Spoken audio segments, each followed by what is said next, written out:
और अब खबर शामिल करेंगे। चेयरमैन पीपल्स पार्टी बिलावल भुट्टो जरदारी ने फिर वजीर आजम पर तनकीद के तीर चला दिए। एक बयान में कहा कि 3 साल इक़्तिदार ने इमरान खान को बुरी तरह बेनकाब किया।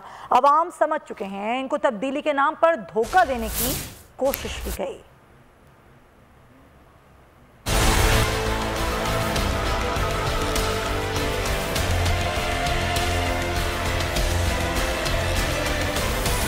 बिलावल भुट्टो जरदारी ने आज भी वज़ीर आज़म पर अल्फाज की गोलाबारी की। एक बयान में कहा कि पाकिस्तान के 16% अवाम गुर्बत की वजह से खाने पीने की अशिया के असूल में मुश्किलात का शिकार हैं। आज पाकिस्तानी रोटी, कपड़ा और मकान मांग रहा है और इमरान खान अवाम से ये सब छीन रहे हैं।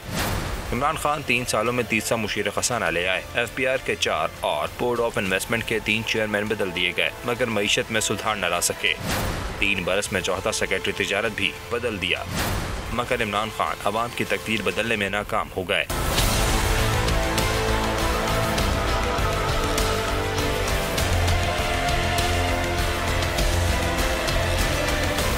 बिलावल भुट्टो ने इमरान खान को मुखातिब करते हुए कहा कि वज़ीर आज़म साहब, मुल्क की मईशत किसी को हटाने या लगाने से बेहतर नहीं होती, बल्कि कायदाना सलाहियतों से मुल्क आगे बढ़ता है। इमरान खान के टीम वर्क का ये आलम है कि माशी टीम एक दिन फैसला करती है, अगले दिन काबीना इस फैसले को मुस्तरद कर देती है। अवाम समझ चुके हैं कि इनको तब्दीली के नाम पर धोखा देने की कोशिश की गई। इमरान खान ने साइकिल वाले वज़ीर आज़म के किस्से सुनाकर अवाम की आंखों में धूल झोंकी और मुल्क का मुस्तकबिल दांव पर लगा दिया। चेयरमैन पीपल्स पार्टी का कहना है कि वक्त ने फिर साबित कर दिया कि पाकिस्तान पीपल्स पार्टी की माशी और सारी पॉलिसियाँ मुल्क के बेहतरीन मफाद में रही हैं।